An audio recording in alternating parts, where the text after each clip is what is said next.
Thank you very much. Thank you.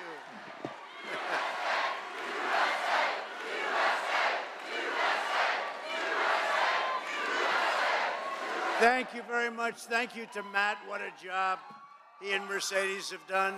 This CPAC is a hot item. You got a lot of people standing outside trying to get in. Would anybody like to give up their slot?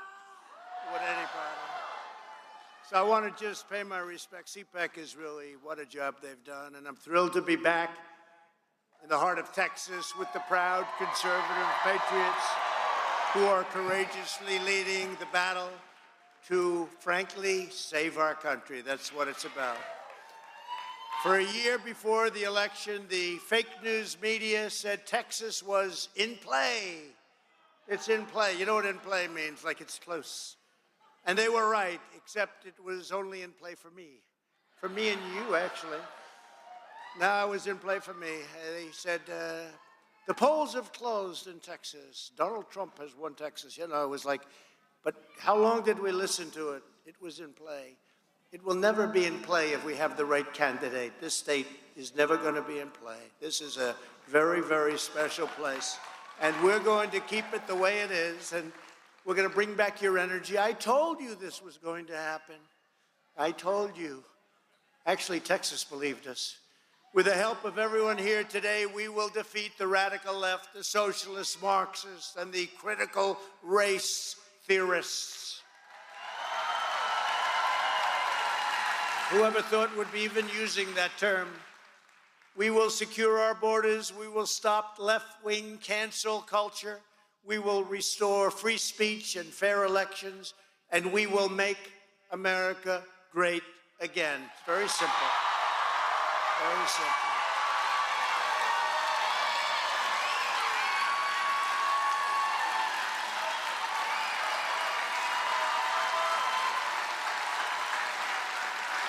From the very beginning, the people in this room have been some of the staunchest and fiercest supporters of our incredible movement, the greatest political movement in the history of our country. And I can say that, and nobody ever even challenges me. Look at all those fake news people back there. They don't challenge us.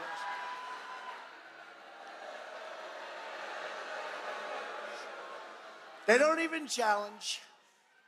I want to personally thank each and every one of you for your incredible support and your support of CPAC. You never stopped fighting for me, and I will never, ever stop fighting for you. Promise.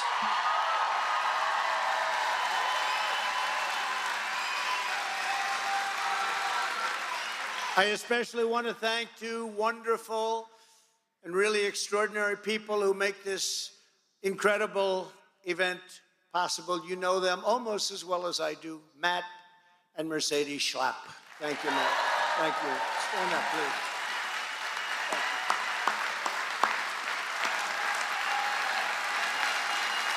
Thank you. Great job. Great job. You've taken it to a whole new level. I appreciate it. Everybody appreciates it. Thank you. It's true. We all won. We all won. Also with us is a true Texas conservative and a real leader. Where is he? Ken Paxton. Where is he? Oh, look at that. And he is. He's fast on the draw. We love Ken. Thank you, Ken, very much. We appreciate you being here.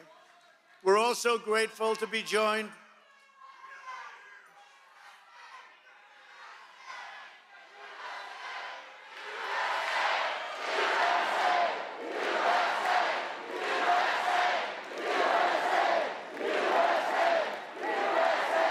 He's going back home to Mom. Mom is not a... His mom is a big supporter of ours, by the way. He's going to have a rough night. We're grateful to be joined as well by a wonderful, wonderful, not only political person, but a wonderful person, Governor Kristi Noem. Governor, thank you, Kristi. Great job. And we have many, many members of Congress here. Could I ask our great congressmen and women to stand up, please, right now? Good. What a group. What a group. What a group. All warriors. Thank you very much. Thank you, fellas. Warriors. Truly are. They are truly warriors. And countless other conservative leaders and politicians and people that we love and we respect and we are fighting with and we're fighting for. For generations, the American Conservative Union has helped lead the charge to defend our values, protect our country, and preserve our glorious American heritage. You see, they're taking our heritage away. That's not going to happen. Not going to happen. And we were doing so well until the rigged election happened to come along. We were doing really well. But today, that heritage is under threat like never before. Who would have thought this could have happened? Even Bernie Sanders is saying, I never thought this could happen. He's mild by comparison. In a matter of mere months, Joe Biden has brought our country to the brink of ruin. Right here in Texas, we are the epicenter of a border and migration crisis unlike anything anyone has ever seen before in the history of our country. At the same time, they have totally obliterated your energy industry. I told you. Under my administration, we achieved a historic reduction in illegal immigration. Never happened before to that extent, and not even close. We ended the horrible catch and release, where we catch a criminal and release him into our country. We actually said, nope, it's called Stay in Mexico, and it worked very well. And we had the support of Mexico. Who else could do that? And you have a great president of Mexico, a friend of mine. He's done a great job. We're on opposite sides of the spectrum, but we got along great, and he's been terrific, and I appreciate it. We stopped asylum fraud, and we struck critical agreements with other countries to stop illegal immigration. We called it, in fact, Remain in Mexico. You don't come here, get released, and you never see these people again. They don't come back. They say, come back in 3 years for a court case. Only the really not smart ones, I want to be nice, only the really not smart ones come back, which is about 1%. We reduced drugs pouring across our border by the highest percentage ever in the history of our country. It's not just people.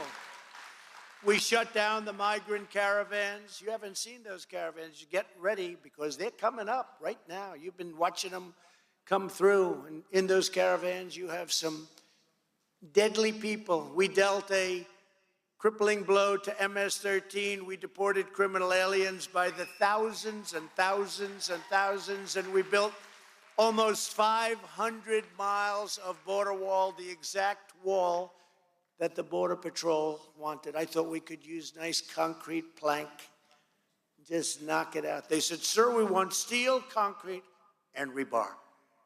And it has to be wired, sir, so we can have all the drones the Democrats. Remember they wanted drones? I said, drones are not going to stop people. Do you remember the statement during the campaign? Two things, everything's obsolete like 2 days after they come up with it nowadays, right? Computers, everything obsolete. They get a better one. Two things, right? What are they? Wheels and walls. They never change. In 1,000 years, you'll say wheels and walls. Walls work. Walls work. Just ask Nancy Pelosi. She has a nice wall around her house. Now the Biden administration has turned the border into the single greatest disaster in American history, and perhaps in world history. Nobody's ever seen a border like this. Other countries don't have a border like this. Illegal border crossings are up over 1,000% from last year. Think of this. Think of this. For the last 3 months in a row, more illegal alien minors have arrived than any other month in United States history. This is the major pipeline for MS-13. These are the worst gang members, they say, anywhere in the world. They bring recruits to every state in our country. They run it like a business, but not with me. We were throwing them the hell out of here so fast. ICE, ICE, ICE, the great patriots, Tough people, ICE, and they've been disrespected. We can't have them disrespected. Border Patrol, Brandon's here someplace probably. Oh, where the hell is Brandon? He is so great. What a job he's done. Yes, thank you. Thank you. ICE and Border Patrol. Overall, illegal youth arrivals are up nearly 500%. Think of that. And they're being resettled in cities and towns all across the United States at taxpayers' expense. And the people in those cities and towns have no idea that they're coming. The taxpayers will also be forced to pay for relatives to be flown from Central America to join them. Did you ever hear of chain migration? You come in illegally and we'll also bring your mother, your father, your grandparents, your brothers, your sisters, your aunts, your uncles. Anybody else want to come in? Come on in. We had one on the West Side Highway. He was driving rapidly down the West Side Highway at a very excessive speed. New York City, Hudson River, beautiful new park. And he saw people working out, a big group of people, and he decided to make a right turn. And he killed many and he maimed many. People go out because they want to put themselves in shape, and they end up going back home missing a leg, missing a couple of arms, or dead. That's what happened. And he had the right to bring people in with him, his family, his mother and father and his brother. And he had many that he brought in, but we took very good care of him. But this administration doesn't do that. Many of these children, for the first time ever, it's a terrible thing is happening to them, are on suicide watch. They end up in a place that they have no idea where it is. No idea. Not the border. It's all, our whole country has become a border. Meanwhile, ICE removals are at the lowest level ever. And they are great people. They're patriots and they're tough. The agency has been functionally shut down. All of America is now one giant sanctuary city. We were fighting sanctuary cities and doing very well.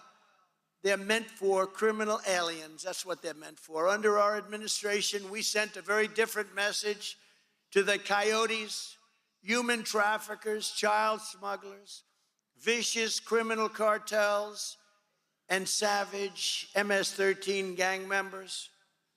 When I was president, illegal alien criminals knew that if they trespassed across our border, they would be caught, they would be detained, and they would be sent to jail, or we would send them the hell back to where they came from.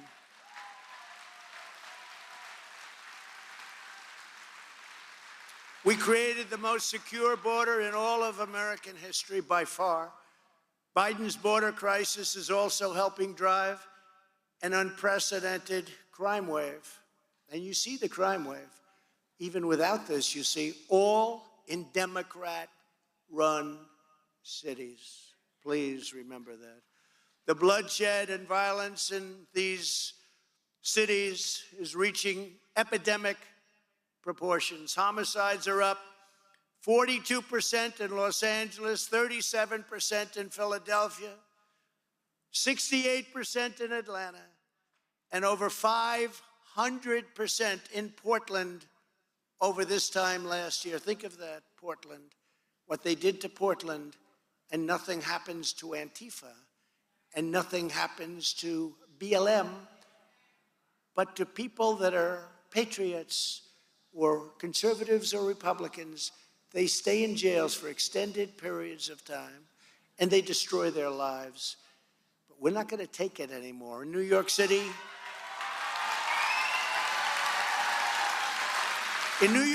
crime is out of control. It's at record levels, with nobody being prosecuted, except, of course, innocent Republicans are being prosecuted.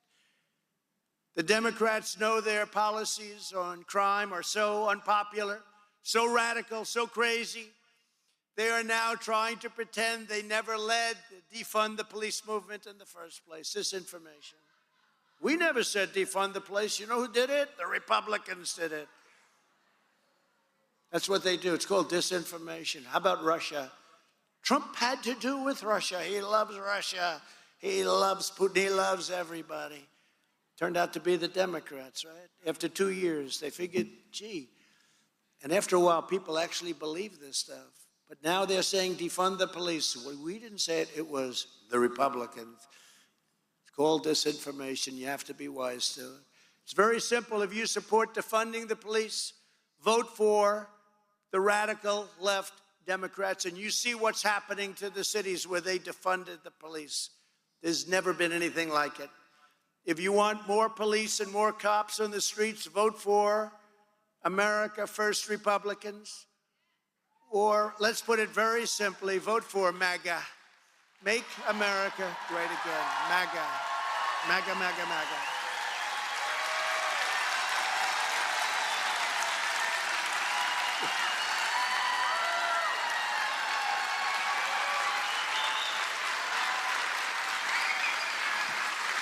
The same far-left Democrats who are defunding police are also leading an all-out crusade to strip you, the law-abiding citizens of America, of your God-given Second Amendment rights. I told you again, I told you, I told you. And I preserved that right 100%. And you think that was easy? It wasn't easy. There was so much pressure. There was so much pressure. Republicans must never waver in demanding that the right to keep and bear arms shall not be infringed.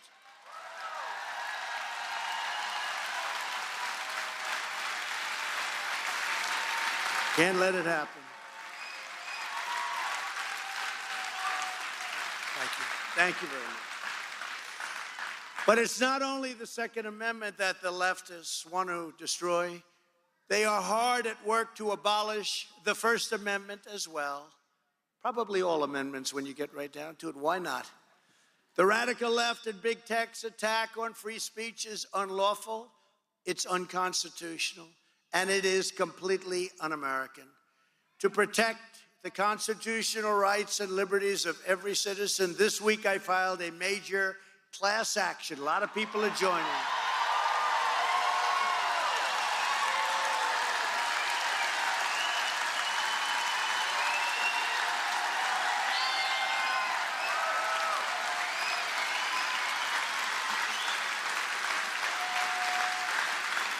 Yep, a big class action lawsuit against the big tech giants. We are suing Facebook, Twitter, and Google. And to show you the arrogance, I was just talking to Mercedes, I guess. Matt, you announced that they're trying to take this incredible, I think much more than 50% of our country. I really do. Because there's no way they can be 50% with defund the police, sanctuary cities, and all of the crazy things that they espouse. There's no way. But I heard they just filed where they want to take everybody down. Honestly, they're going too far. They're going too far. They're so spoiled. You know, it's like a spoiled child. I want that toy, Dad, but I also want this one, this one, this one. Eventually, bad things happen. We are taking Mark Zuckerbucks, Jack Dorsey, and the other Silicon Valley billionaires to federal court, and we will keep on fighting until we have stopped this assault on our liberties and until we have restored the sacred right to freedom of speech for every single American. Who would have thought? Who would have thought?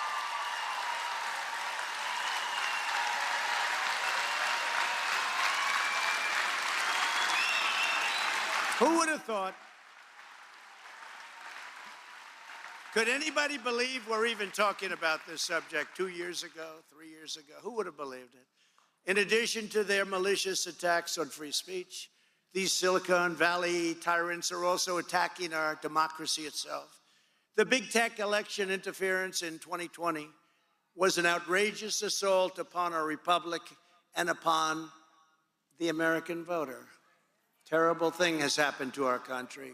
We're being laughed at all over the world. Our election has been studied by other countries. They're not going to do it that way.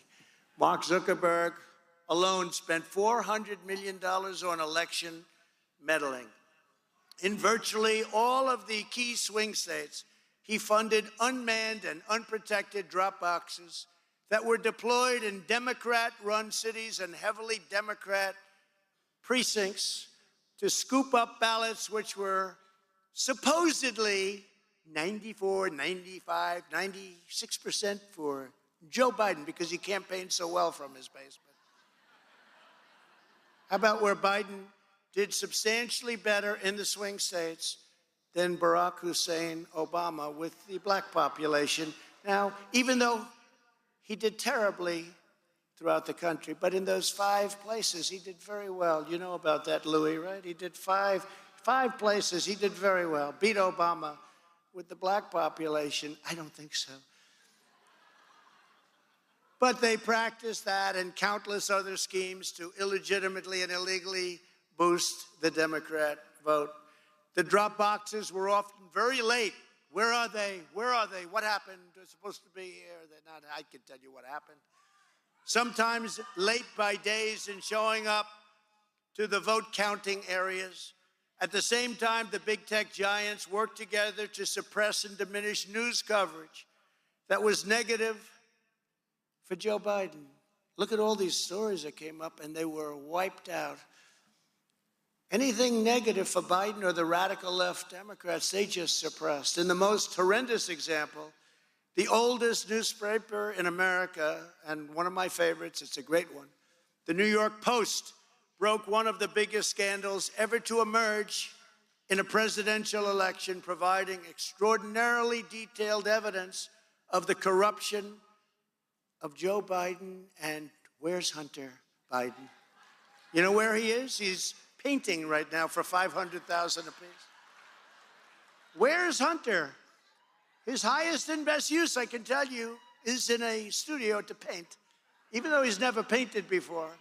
He set a record for the highest price for a person that never painted a picture before. Never did a painting before.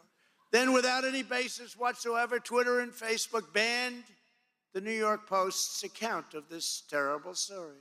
After the election, one poll showed that at least 10% of Joe Biden's voters would have switched their vote if they had known about Joe and Hunter Biden scandals, enough to flip the results of numerous states. But don't worry about it, because we won those states anyway. We won them all. Probably the only thing I disagree with. It wouldn't have mattered. They would have found the votes. They would have found those votes. If it was reported, they would have found the votes. A little more. They would have churned out some more ballots. The truth was covered up, and it had a giant impact on the election. This must never happen to another party's presidential candidate again. Can never happen. We are a laughingstock all over the world, a laughingstock. And you know who knows it better than even the people in this room? Democrats. They know it. Furthermore, these big tech companies interfered with and undermined the sacred integrity of the ballot box by censoring any honest discussion of election fraud. You say election fraud, you get canceled.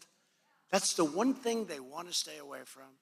You know, the cancel culture, they're very tough on it, but the thing they really don't want is because we're too close to home.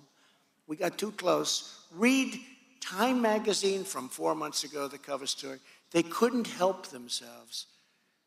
It doesn't go all the way, but it goes far enough, and you see what they did. They want to stay away from talking about the election results. Every time the media references the election hoax, they say the fraud is unproven. And while there is no evidence, there's so much evidence. You saw what happened in Georgia the other day. They found 35,000 votes. Then they deleted in Georgia over 100,000 votes. I said, because they were so bad, voters. I said, why didn't you try doing it before the election? Lost by this much. Why didn't you do it before the election? There's bad things going on in this country, very bad things. We always had the reputation of being a wonderful, brilliant country for voting. And now everyone knows. They've watched, they're very smart, and they see what happened. The governor of Georgia and Georgia Secretary of State let us down. They let us down. And by the way, the voting law they passed is far weaker than that of Texas and other states. You hear that, Mr. Attorney General? They don't even have signature verification. Could you imagine passing a voting law? But they're getting a little good because everyone thinks, oh, they're passing this. No, it's not. And you notice they're the only state that's being sued by the federal government. You know why? Because it's an easy target. Because the governor and the Secretary of State won't defend like that guy will defend. So I only speak the truth. So true. And the reason the Attorney General of the United States is going after Georgia is it's so bad what they've done, and they'll probably win, and that defense won't take place. They go out and they really work very hard on finding the right state to look at. Now, Stacey Abrams in Georgia got them to sign what's called a mandated consent decree, which was not approved by the legislature, therefore it's illegal, and makes it very easy for Democrats to cheat and to win elections. You don't have too many of them in Texas, do you, Louis? Huh? Doc Ronnie, do we have it? The great Doc Ronnie? My doctor became a congressman, right? He only beat 22 people. 22 people, he was great. I said, Doc, how about if I take a cognitive test?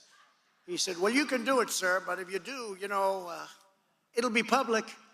Well, I said, what's wrong with that? He said, well, if you don't do well, sir, it's not going to be pretty. I said, is it hard? He said, after the first 5 questions, it gets very hard. I said, let's take a shot at it. And we did it, and we aced it, right? I aced it.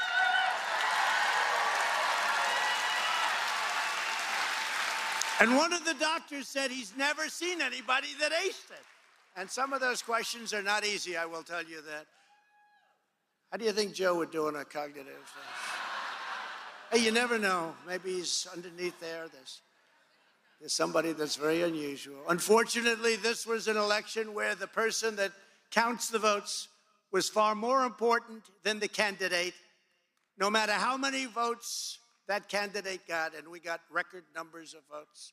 It's a disgrace to our nation, and we are truly being scorned and disrespected all over the world. Never forget that the radical left is not the majority in this country. We are the majority, and it's not even close. It's not even close.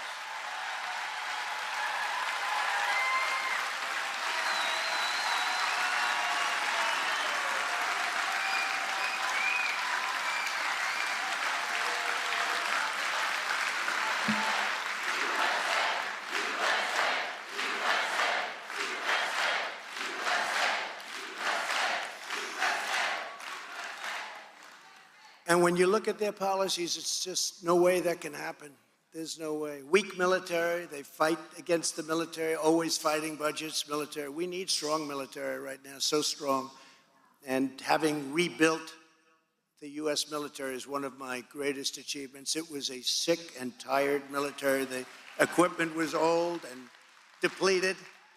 And now we have those brand new F-35s and everything's brand new, and we have a great military, or it's coming soon and they won't be able to stop it.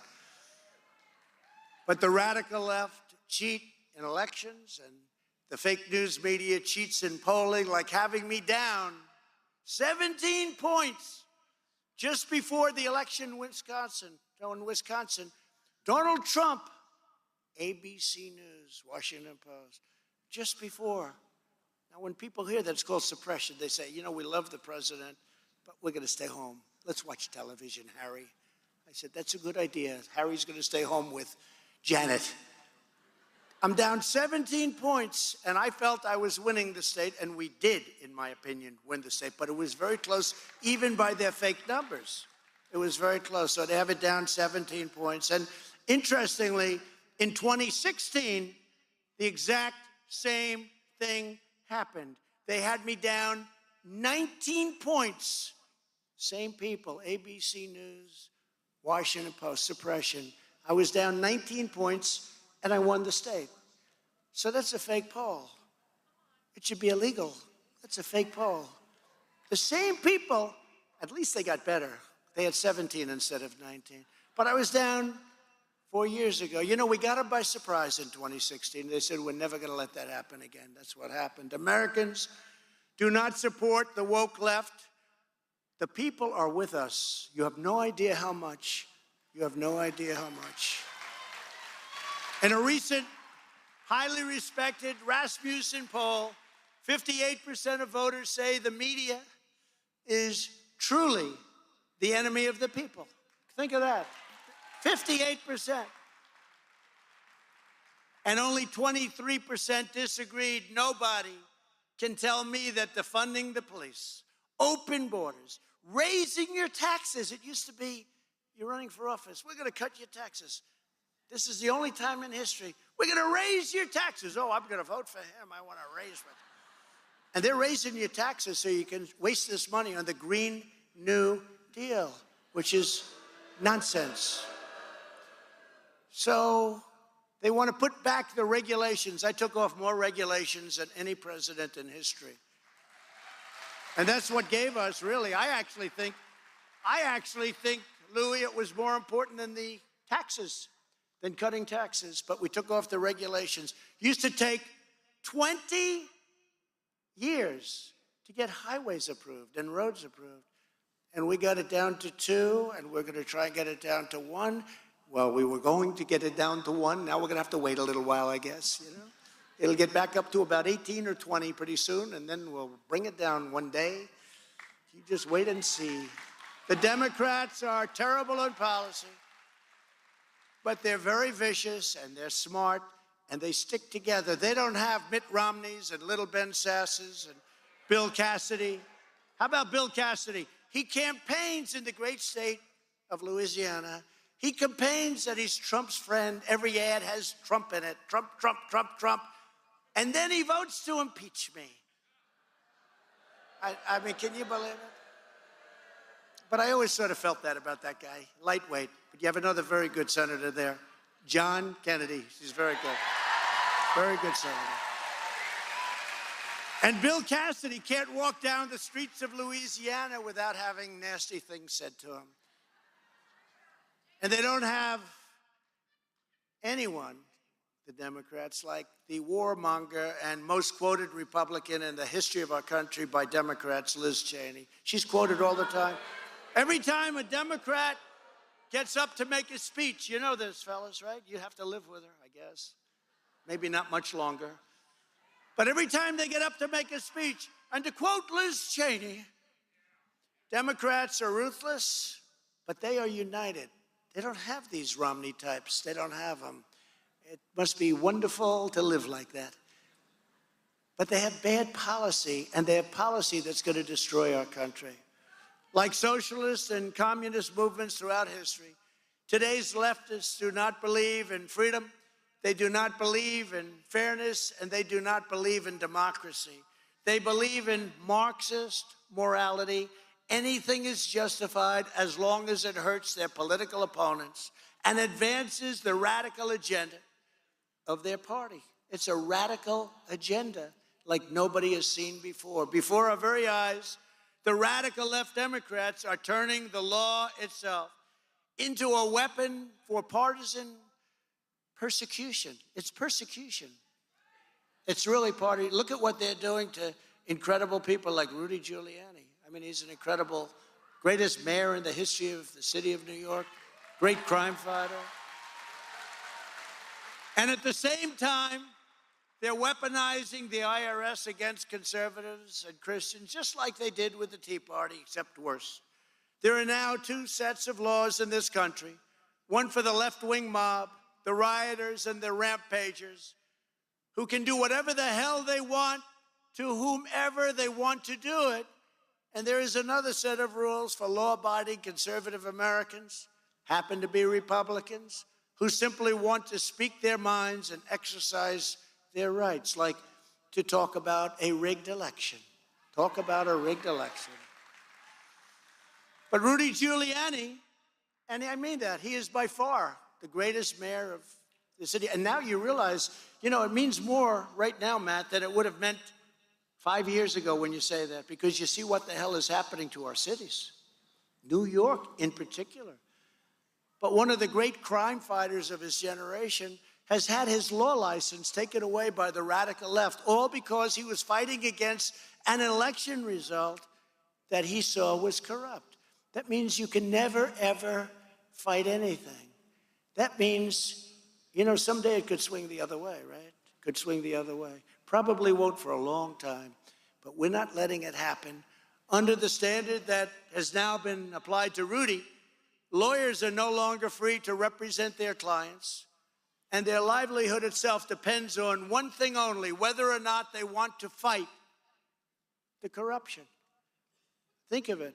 Rudy fought because he saw the election was rigged. And because he fought, they took away his law license in New York and in Washington, D.C.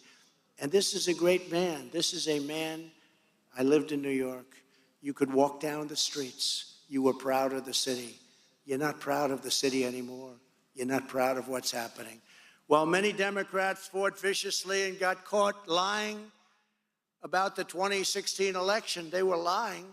Nothing happened. Russia, Russia, Russia. You remember Russia, Russia? I see Devin here. Where's Devin? Where is he? Stand up, Devin. Stand up.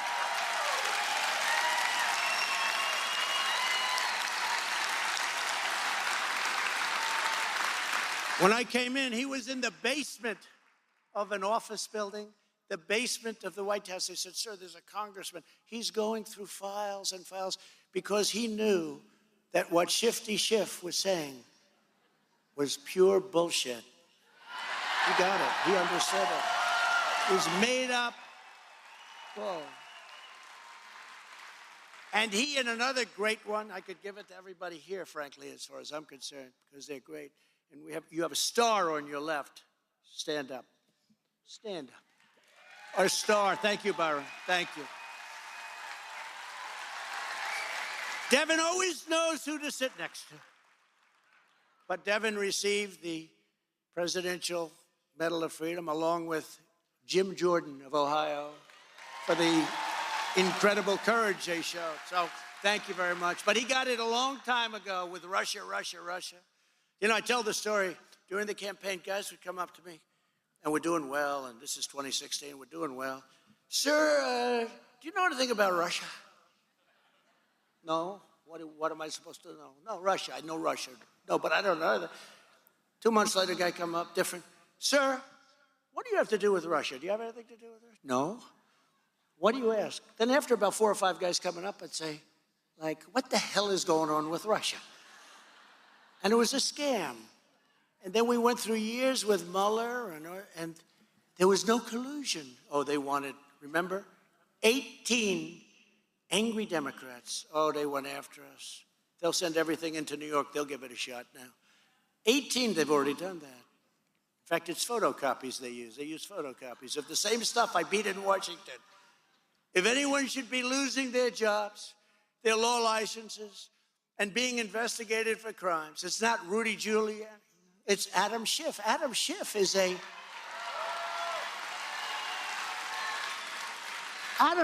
a very dishonest guy. He used to stand up at a microphone, and he used to lie like hell. I'd say, this guy is he'd stand up. This is a sad day for our union. President Trump works for Russia. I'd say, what the hell is he talking about? And I'm the one that exposed Russia for the biggest thing they've ever done, the pipeline to Europe. I shut it down, and now Biden opened it up. They're going to make a fortune. But guys like Andy McCabe and James Comey and James Clapper, and remember the two lovers, Peter Strzok and Lisa Page, and all of the other perpetrators who have faced no consequences whatsoever, even though they knew it was a scam that they created. They created a scam. And I must be honest with you, I've never said this because I didn't want to, but I will. I'm very disappointed that Bill Barr was unable to hold anyone accountable for the countless abuses of power by the Democrats. He didn't hold the corrupt officials who spied on our campaign. Remember, I said, they're spying on our campaign. And boy, that was like a lightning rod went off. Not the authors of the phony dossier, they weren't held responsible. Not the women who slandered and lied and defamed Brett Kavanaugh. They said, Brett Kavanaugh, he had an affair. They didn't go after them. They lied so badly. Not any of the numerous criminal referrals for lying to Congress over and over again. Not any of the illegal leakers. Not any of the people that were responsible for corrupting our elections. There's no greater crime. He wanted nothing to do with it. He just didn't want to do it. But perhaps it's understandable because he did become a different man. I always liked him. But I said, Bill, you got to move your ass. Our country is under attack. But he became a different man when the Democrats viciously stated that they wanted to impeach him. They went wild. We want to impeach him. We're going to impeach Bill Barr. We're going to impeach him. He became different. I understand that. I didn't become different. I got impeached twice. I didn't change. I became worse. I became worse.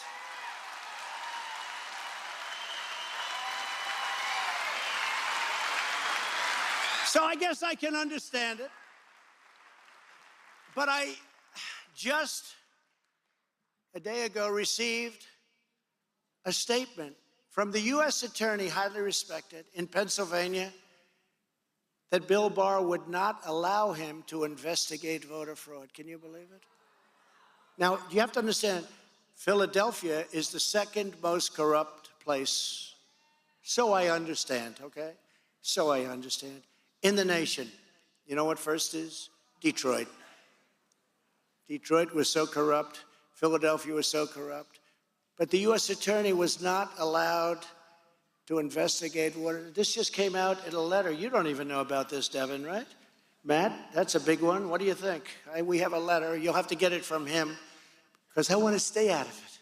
Get it from the U.S. Attorney, but I'm sure he'll be willing to provide it, but he's given it to us. He was not allowed to do his job. And I saw that. He was all enthused, and then all of a sudden, it was like he was turned off, and so were others.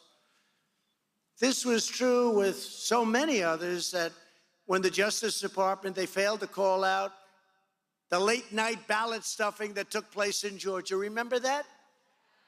Where they made up a story of a water main break in order to get people and security to leave the premises.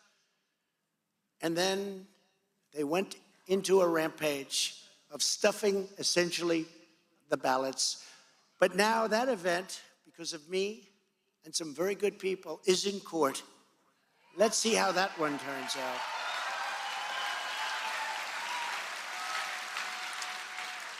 And Bill Barr told me, sir, we've looked at it. We found nothing. All you have to do is look at the tape.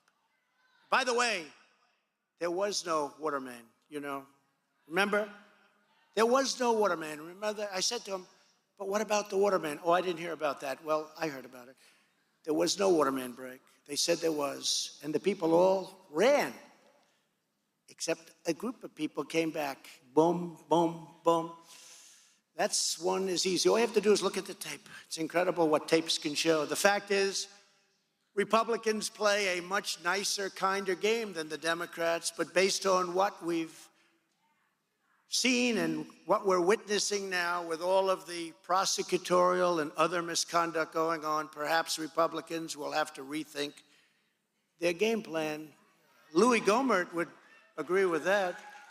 Louis Gohmert, right? I have to be careful with him. I mean, don't say I said it, but actually Louis Gohmert's worse than any Democrat, but we have to hold him back. We hold him back, Doc Ronnie, right?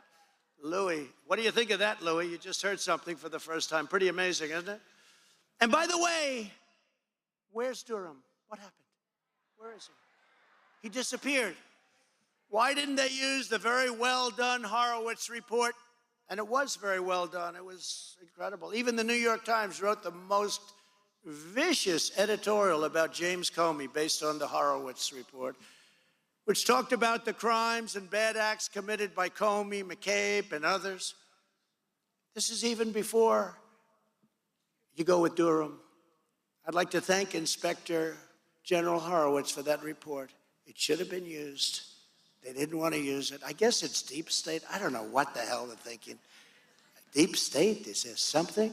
But if you can't wait for Durham, just read a man named Darryl Cooper's brilliant thread on Twitter. He tells the whole story. You got to read it. As he put it, we know as fact the Steele dossier was the sole evidence just to justify spying on the Trump campaign. They spied, think of it. They spied on my campaign, and nothing will happen to them. Think of it. How, can you imagine if I spied on Biden's campaign or Obama's campaign? Could you imagine what would have happened? They spied on my campaign, we caught them, and nothing happened. The FBI knew the Steele dossier was a DNC operation, paid for by DNC and crooked Hillary Clinton, who, by the way, is the most angry person in the United States today. She's gone away. You know why? She said, why the hell didn't you do that for me in 2016? Forget it. There are more people than her. No, she said, why didn't you do it for me? Actually, the race was much closer. You know, the New York Times asked me a question. What happened in 2020 that was different from 2016? I said, well, I'll tell you, we did much better in 2020. We got 12 million more votes. We won by a much bigger margin. 2016 was very close. But Hillary said, why didn't you do that for me? Why didn't you cheat for me, damn it? I could have been somebody. Could have been somebody. Steele's source told the FBI the info was totally unserious, and they did not inform the court of any of this, and they kept on spying on the Trump campaign. In addition, the press is part of this crooked operation. You know that. Election rules were changed. Big tech censored the opposition. Political violence was legitimized and encouraged by the left. And then Trump, the president of the United States, was banned from the social media, as we call it, by sleazebags. I was banned by sleazebags. I was banned by bad people. They're far worse. I don't say I'm perfect, but they're far worse than I am, I will tell you. They are far worse. In other words, the entire system was rigged against the American people and rigged against a fair, decent, and honest election. For decades, the conservative movement acted as if all that mattered were policy fights in Washington, or that all it would take to prevail was winning a small handful of Supreme Court cases. And we're disappointed in the Supreme Court. I'm disappointed. But the battle is so much bigger and so much broader than any of that. The radical left has been methodically taking over every giant centralized institution in American life. The school systems, you see that. The universities, the bar associations. Look at what happened to Rudy.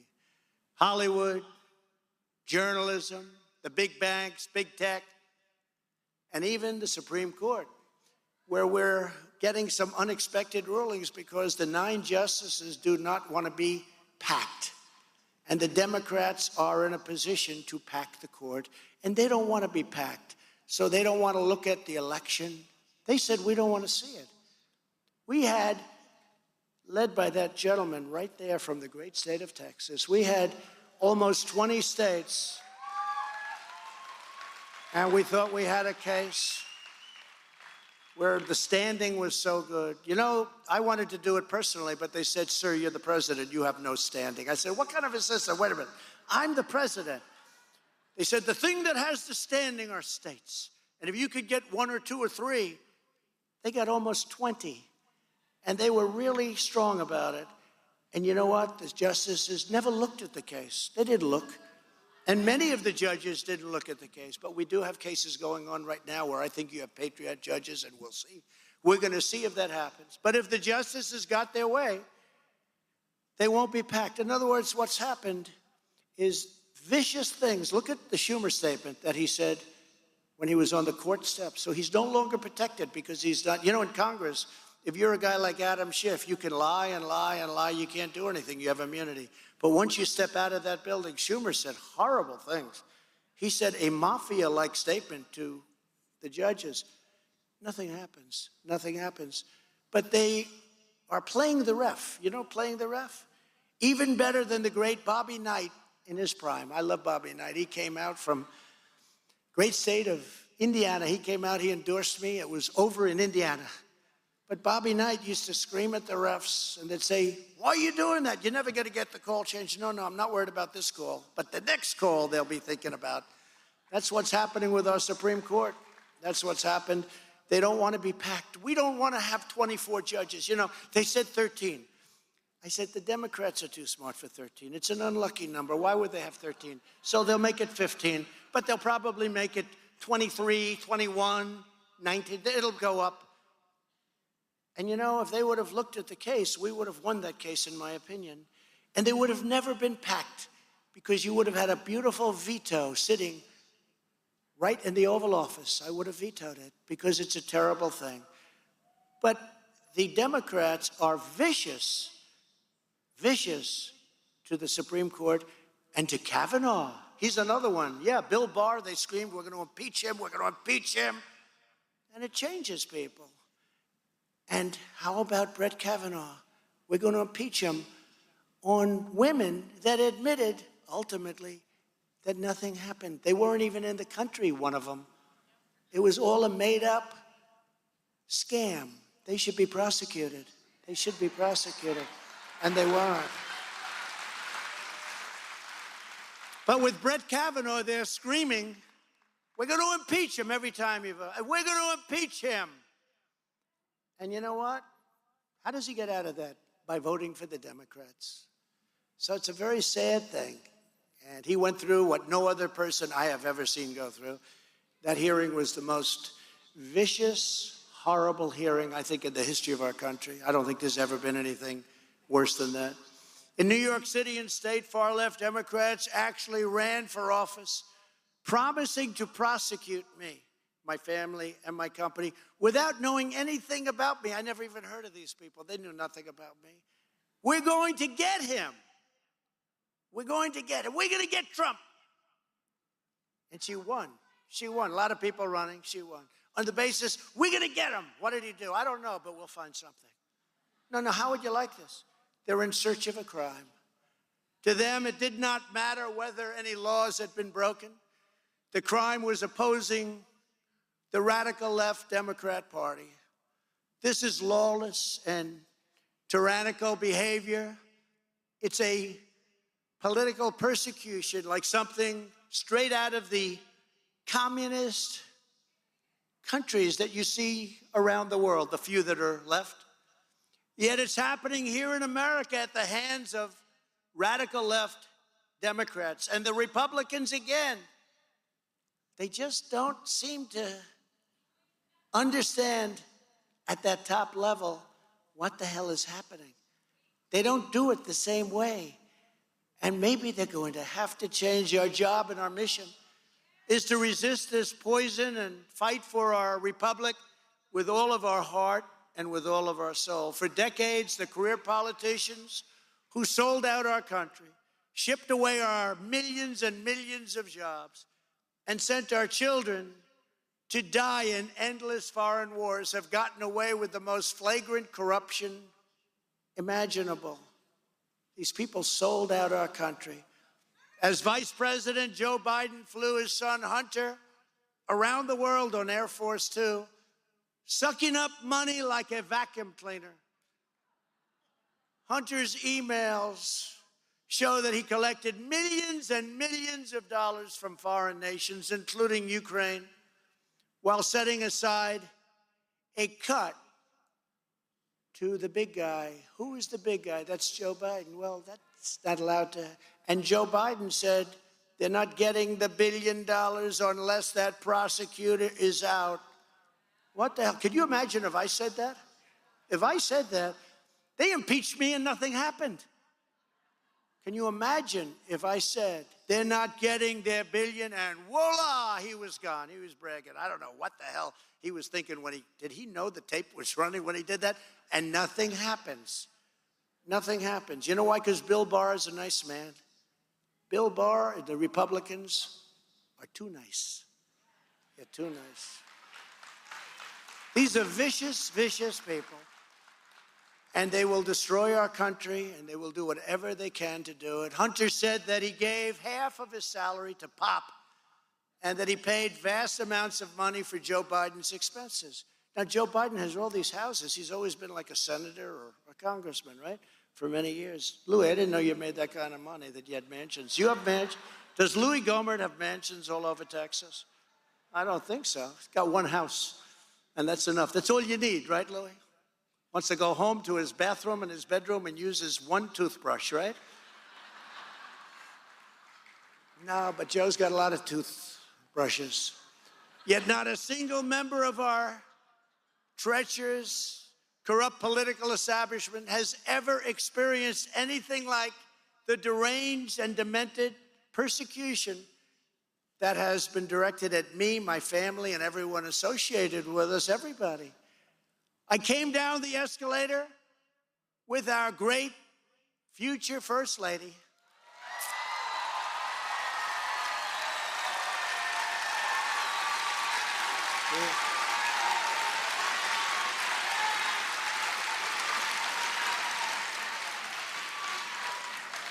She was great. She had a very successful career, did really well until she met me. So much for that career. That's all right. She's cool. She's the coolest and most confident person. She gets it better than anybody. And she loves you people. She loves you. But that's when all of these witch hunts began, all because I put America first, all because of MAGA. Make America great again. And now it's also because I got more votes, 75 million, than anybody in the history of the presidency. And far more than Clinton, far more than Obama, and a record 12 million more than 2016. Think of it. In the history, usually they go down a little bit second term, and they win, but they go down a little bit. I was told by a great pollster, really somebody great, John McLaughlin, one of the most respected, sir, you got 63 million votes. If you get it up to 64 or 65, nobody can beat you. Can't lose. Thank you, John, very much. I got it to 75, and I lost, in quotes. I lost. It's a disgrace. It's a disgrace. And what they've done to this movement, I think they've made the movement stronger. I'll tell you, in a certain way, I think they've made it stronger. I'll never forget it.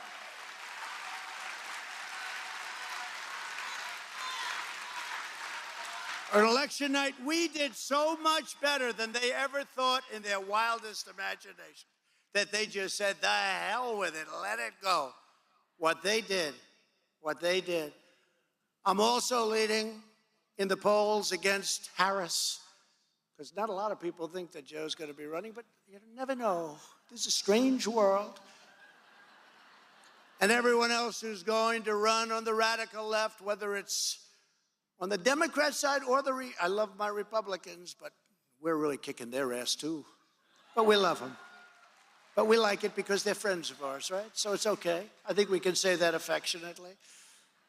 No, they're great. They're great. And they're working hard. And you saw a lot of them this weekend.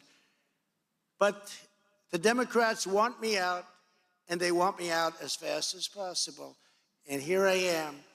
I could have a nice, beautiful life. And here I am on a Sunday in Texas.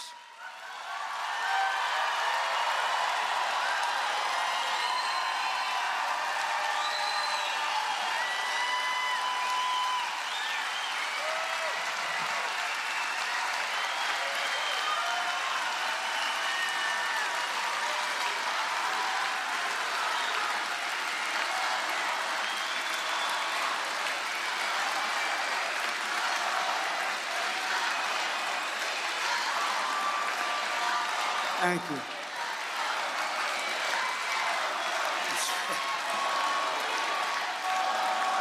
Thank you.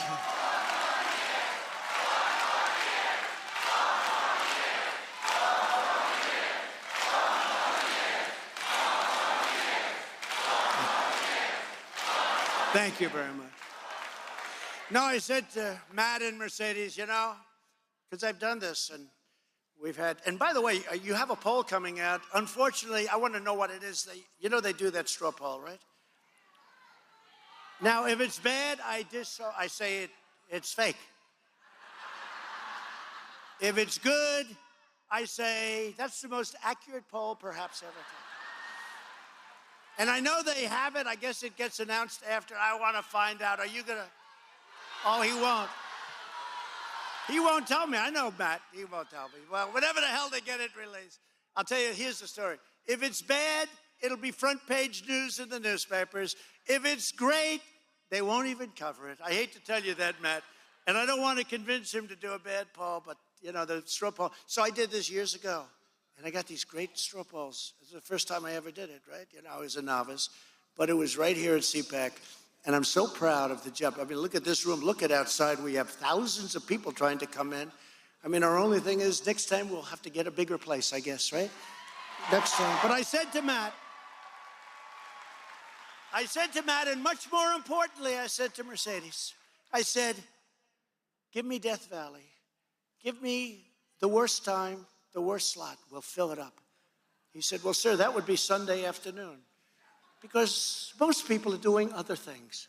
I said, that's okay, Matt. You don't have to give me Friday night or Saturday night, which is easy. That's too easy. We love doing it the hard way. I said, give me any time you want on Sunday. That's good. I'll fly in. And look at this crowd we get. And look at the love in this room. Look at the love,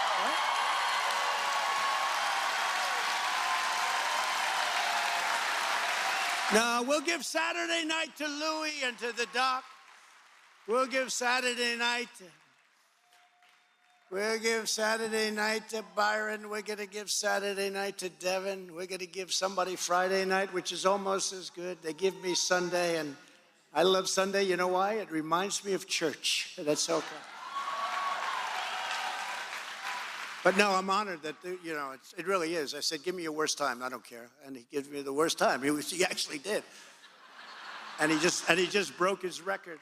The radical left and the failed political establishment hates our movement for a simple reason, because together we took on the corrupt special interests. We faced down the open borders that you're seeing so much. How bad are these borders?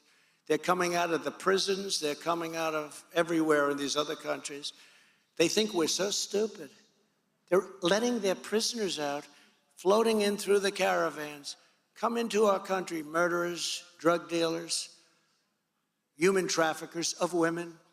It's mostly women. We stood up to the absurd dictates of political correctness, and we called out the people who were getting rich, bleeding our country dry, and many of them were politicians. Against the howls and cries of the corporate interests and the Washington lobbyists, we demanded fair trade for the American workers, and we did a great job on that.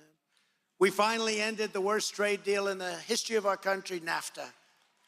One of the worst trade deals. I don't want to disrespect our past, but the people that negotiated that deal were either stupid or corrupt. They say both. Could be. We withdrew from the horrible Trans-Pacific Partnership, would have destroyed your automobile business. We pulled out of the World Health Organization scam.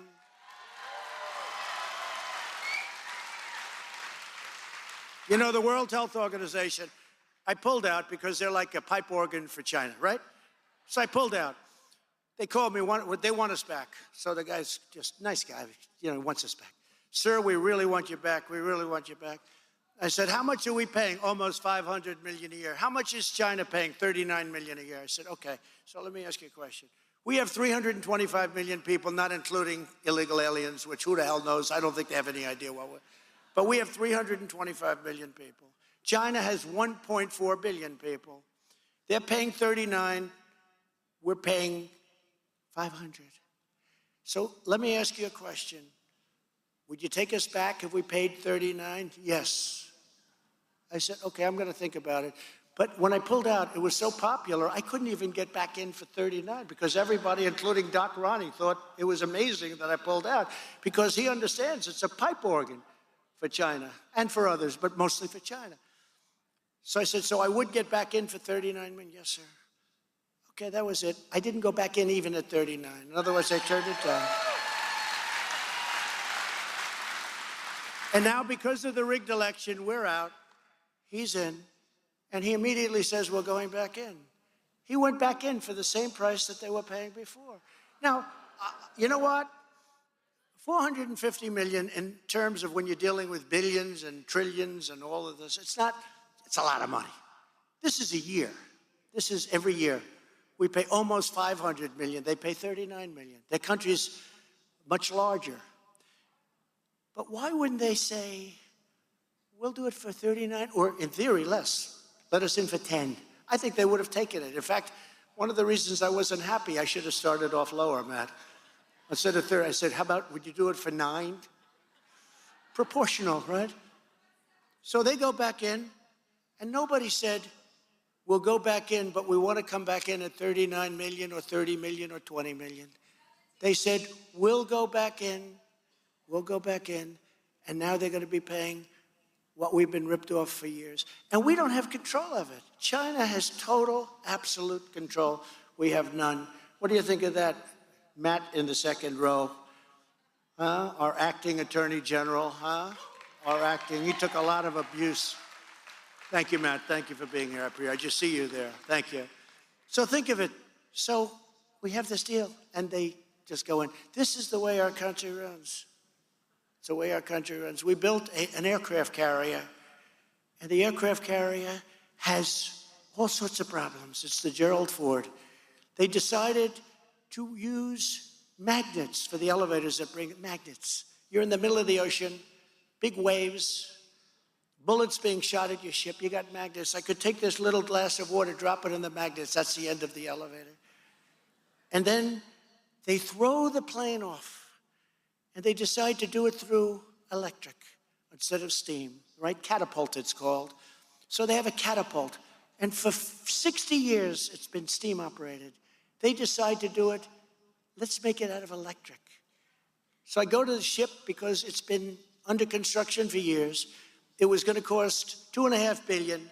It's going to end up costing $18 billion. But the bad news is it doesn't work. They even moved the tower from the center to the back of the ship, making it much harder for pilots to land. By the way, the single hardest thing for a pilot to do is land on an aircraft carrier. Even great pilots can't do it. If they're a little bit claustrophobic, you know, that carrier looks big, but when you're up there flying and moving along at rapid speeds and you're looking at this massive ocean and you have a little deck that you have to land on, it's the hardest thing to do. So they moved the thing back so it made it much tighter instead of putting it in the middle where it's a wider part of the ship, a whole thing. Another thing, what's under there? That's, sir, where they keep the ammunition. I said, wait a minute. They built the tower. I don't want to be the captain of that ship, by the way. So I said, I went to visit the ship, and I wasn't interested in seeing the admiral. The admiral said, sir, Admiral so-and-so, the thing's out to sea trials, it's not working. And I said, Admiral, honestly, I think you're a wonderful man. Very good-looking guy, actually. You're like central casting, but I want to see the catapulters. So I meet these 5 guys, real great guys. They're catapulters. How long have you been doing it, Jim? Sir, 21 years. I said, let me ask you have a problem with it? Absolutely, sir, it doesn't work. Why? He said, because if it breaks, you have to go through graduate school at MIT to fix it. And with the steam, we had the same power or more, and we could fix it with a blowtorch and a hammer. And I love that steam in my face, sir. I said, but seriously, which is better? He said, the steam. I said, why did they go with electric? Because, sir, it can go back and forth automatically all day long. I said, is that good or bad? He said, unnecessary, because it takes us 1 minute and 59 seconds to put the plane on and hook it up. And by the time we do that, sir, we're all set. We have so much steam, we don't know what to do with it. So I said, so you mean they spent all of this money They spent $900 million as of a year ago to try and fix it, okay? $900 million. It'll never work. I told them that when I first came in. I'm very good at this stuff. I said, electric, give me a glass of water. I will put it out of commission. I'll throw it on the electric circuits. It's not going to work. And it's just, I mean, we do things so stupidly. So they're at $18 billion. And I said, did you sue the shipyard? No, sir. Then I meet with the architect. I said, you're the architect, yes. Have you ever designed a ship before? My first question, have you ever designed a ship before? I'm telling you, foreign countries are laughing at us. They're laughing at us. How stupid we are. We renegotiated the Korea trade deal, and we built the greatest economy in the history of the world with a record 160 million people working. We were never close. And I do not want to see any negotiations of tax increases by Senate Republicans, because I see certain rhinos, they keep walking over to the White House. They're getting fleeced. I feel so badly, you know. Guys like Romney, and they walk over to the White House. The other half, the senator from Louisiana, he was over there. I don't want to name them all, because a couple of them are fine. But they go over there, they're getting fleeced. They come out, we have a deal. We have a deal. Remember England? We have a deal. You don't want to get into that. We have a deal. They said they had a deal. 20 minutes later, when the radical left heard that Biden agreed to something, they went crazy. And then Biden said, we don't have a deal anymore. They're getting fleeced. And what they're doing is they're saying, we'll agree to raise your taxes if you approve this radical left infrastructure deal, where most of the money, almost none of the money, is going to real infrastructure, which is roads, bridges, et cetera. And I'm telling the Republican senators right now that we're not going to stand for it if you raise our taxes. We had the greatest tax decrease in the history of our country, and we're not going to have you raise it in order to say you made a bipartisan deal. You know, they're dying to say, Matt, that we made a bipartisan deal.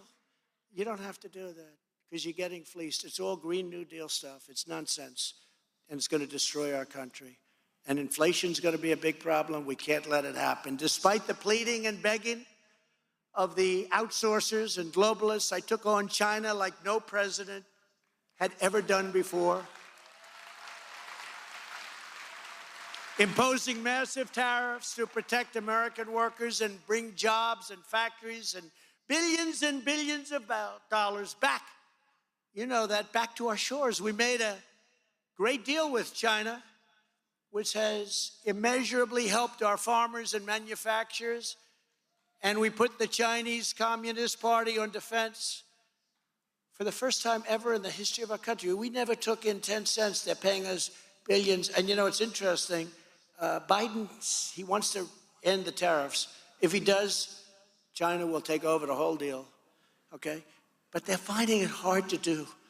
He campaigned on ending tariffs, which was stupid, although maybe not so stupid, right? Who the hell? Well, you know what happened. You know what happened. But he campaigned on ending tariffs. So ridiculous. We're taking billions and billions, and we convinced the world that we have to watch China. You know, when I took over, we had a deficit with China of $507 billion. That's not sustainable. 507, not million. 507 million's a lot. $507 billion. But now China is totally on the offense, making Joe Biden and our country look weak, soft, and pathetic. We ignored the hysterics of the socialist left and withdrew from the unfair one-sided Paris Climate Accord, one of the great ripoffs. Would have cost us $1 trillion. We unleashed America's energy resources and achieved American energy independence for the first time in the history of our country.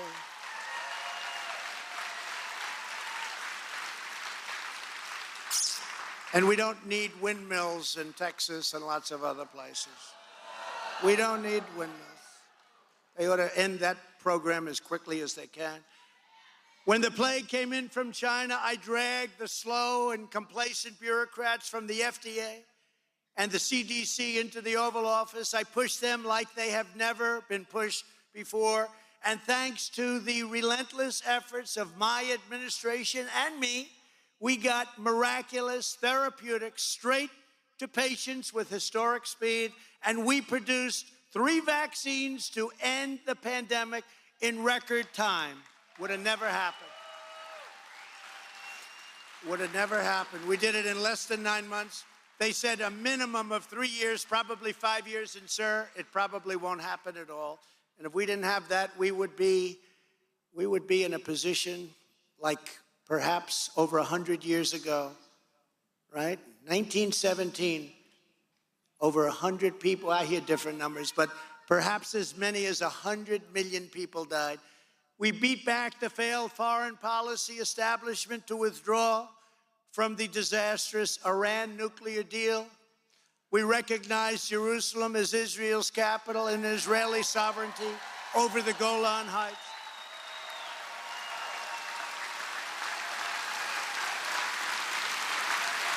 We ended the endless wars in Iraq, Afghanistan, Syria, Somalia, and other countries.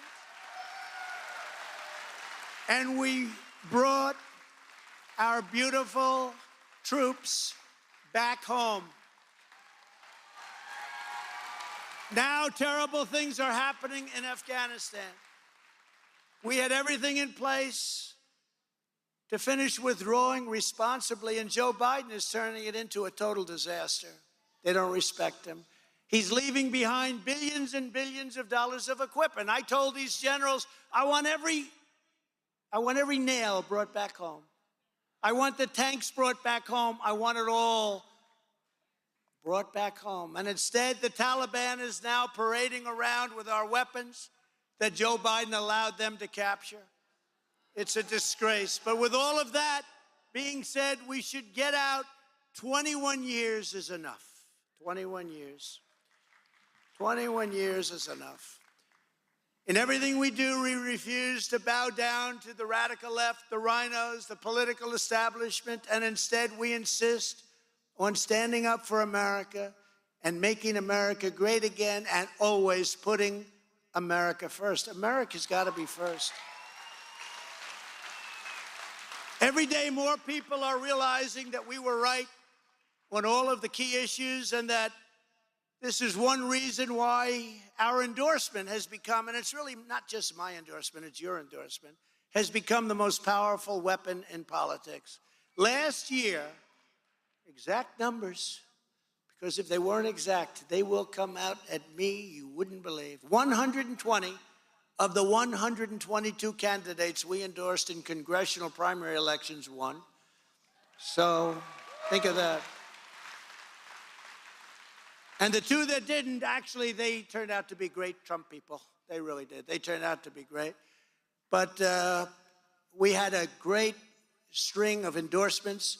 We love the candidates we endorse. We're endorsing a lot of good ones right now. In the Senate primary elections, we were undefeated, 21-0, 21-0. Can't say I'm happy about all of them, but that's okay. So far in the 2022 election cycle, we are already 10-0 on endorsements. And you're going to check this, and they're going to check. Oh, they'll be checking tonight. Matt, they're going to be up there tonight checking. Oh, they want to find it. It's not 10-0, it's 10-1. He lied. He's a terrible person. In the face of the Biden administration's far-left campaign to transform our country and erase our history, we are not backing down. We will never back down. When we regain control of Congress, we will immediately regain control of our border, and it's not that easy. I watch a lot of our good congressmen get onto it. All we have to do is redo the Trump edict. It's not that easy. We negotiated with those countries, and it wasn't simple, very complex. We had it better than ever before. It's so sad to see what happened. We will hold China accountable for the damage and suffering they have caused and make them pay trillions of dollars in reparations to us and to the world. We will break up the big tech monopolies and bring back free speech. We can't let this continue. We will take back our elections, and finally, we will always include a thing called voter ID. That's another thing. The Democrats are now saying, oh, we always wanted voter ID. There was a poll, 88% of the people in the country want voter ID, so now the Democrats, again, same old story. They're saying, we want voter ID. We've always wanted voter ID. These people are sick. We will completely defund and bar critical race theory. 1776, not 1619, if you don't mind. And if government-run schools are going to teach children to hate their country, we will demand school choice, and we already have been. If you listen to the media or watch the evening newscasts, our country has really gone bad. All we talk about is race. That's all they talk about, race. The whole show, race, race. We don't talk about our country being great anymore. We don't talk about how America can lead the world. We don't talk about stopping crime or the hundreds and hundreds of people that are being shot in Democrat-run cities and what to do about it. We don't talk about ending the drugs pouring across our borders, which I had greatly reduced with our wall and so many other things that we're doing. And most importantly, we never talk about the great future of our country. We don't talk about any of this stuff anymore. The Democrat-controlled media talks race, race, race for political reasons. And they always have, but never like this. But it's hurting our country, and more than anyone else, our great minority communities. It's hurting them very badly. The Democrat obsession with race is only dragging us backward into the past, and it is bringing our country down to a point where even China and Russia are lecturing us on human rights, race, and they're doing it in a very humiliating fashion. This never happened. Never happened with me. During my administration, our country was respected again. It is no longer respected. In conclusion, our party and our movement, we're all united by the same shared American values and by unyielding resolve to defend our beloved nation for citizens of every race, religion, color, and creed. We take great pride in our country, and we teach the truth about our history. We celebrate our rich heritage and national traditions. We honor George Washington, Thomas Jefferson, Abraham Lincoln, and all of our national heroes. And of course, we always respect our great American flag.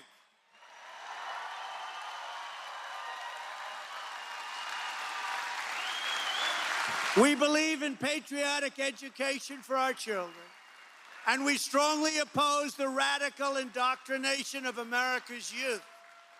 We are committed to defending innocent life and to proudly upholding the Judeo-Christian values of our nation's founding.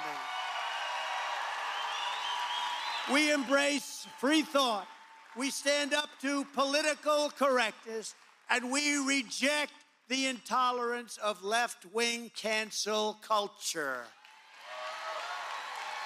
We believe in our Constitution and in law and order. We want law and order. We demand law and order. We don't want people shot and killed in our cities. We totally respect and support the men and women of law enforcement. They will never be defunded. We are devoted to our communities. We are loyal to our fellow citizens. And above all, we live by the words of our national motto, "In God we trust."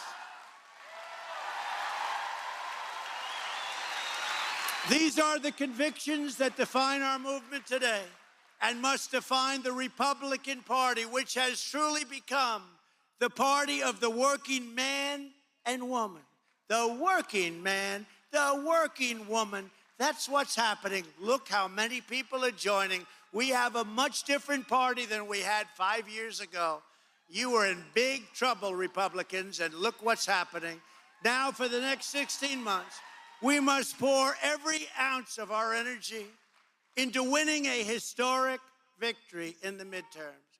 We will never give up our search for truth and justice for what happened in the corrupt presidential election of 2020, because without that truth, we cannot have an honest election in 2022 or 2024, no matter what they want to tell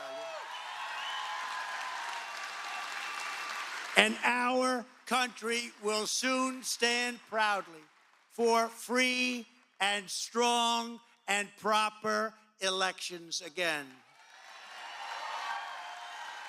The election fraud of 2020 is the single most requested topic for me and others to talk about, ahead of the border, even ahead of crime, because think of what they've done. What they've done is so sad.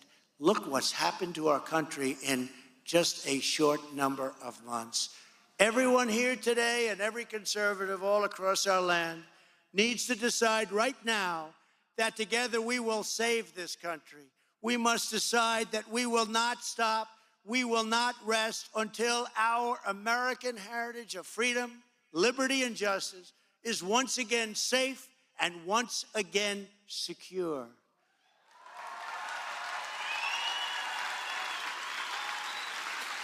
We owe our country nothing less than that. Our glorious American inheritance was passed down to us by generations of American patriots who gave everything they had, their sweat, their blood, and even their way of lives to build America into the greatest nation in the history of the world. And we are not going to let it be taken away from us by a small group of radical left Marxist maniacs. We're not going to let it happen. We will protect and defend our cherished American legacy and freedom for ourselves, for our children, and for every future generation. My fellow Americans, our movement is the greatest in American history, and it has just begun.